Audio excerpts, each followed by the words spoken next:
le MRC fixe ses conditions pour participer à la prochaine élection présidentielle. C'est l'intitulé d'un post de nos confrères de Cameroun Web sur leur page Facebook. La suite, dans un instant. Abonnez-vous en activant la cloche de notification pour recevoir la primeur de nos futures publications. Cliquez également sur le bouton Rejoindre pour devenir un super privilégié de la chaîne et participer à son agrandissement. Voici les détails de leur post dans son intégralité. Selon cette formation politique, tant que ces conditions ne seront pas réunies, le MRC n'y participera pas.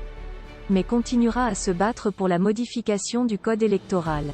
Le 25 novembre 2019, Maurice Kamto appelle au boycott des municipales et législatives du 9 février 2020. Cette annonce de boycott intervient surtout après le communiqué du 10 novembre de Paul Biya convoquant le corps électoral pour le 9 février 2020, et surtout à la veille de la clôture des dépôts des dossiers des candidatures. En prenant cette décision politique grave, le MRC risque une éventuelle disqualification pour la prochaine élection présidentielle. Mais pour Joseph-Emmanuel Ateba, le porte-parole de cette formation politique, les Camerounais n'ont pas à s'inquiéter. À ceux qui s'inquiètent de l'éventuelle disqualification du MRC pour la prochaine élection présidentielle, en 2025, retenez ceci, l'objectif du MRC n'est pas de participer à une élection mais de participer à des élections libres, indépendantes, justes, transparentes et inclusives. Tant que les conditions d'une telle élection ne seront pas réunies, le MRC n'y participera pas et continuera à se battre. Rassure-t-il sur sa page Facebook.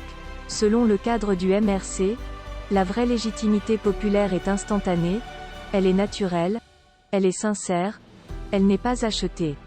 Nous venons de le voir avec la liesse populaire qui a accompagné le cortège de Maurice Kamto qui raccompagne Mamadou Mota dans son Tokombéré natal après 2 ans de séquestration à Kondengui.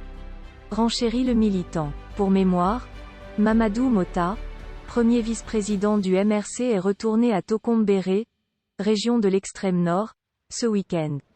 Là-bas, c'est une foule en liesse qui a accueilli la délégation conduite par Maurice Kamto, le leader du MRC. L'allégresse des milliers de personnes venues de divers cantons de l'arrondissement de Tokombéré pour toucher Mamadou Mota qui a passé 21 mois en prison. Pour arriver à Tokombéré, la suite du vice-président national du MRC a dû faire des escales à Frolina, Zamé, Laleway. Des localités qui jonchent le chemin de Tokombéré à chaque arrêt, des femmes au foyer, des vieillards et des jeunes viennent partager leur joie avec celui qu'ils appellent le « héros ».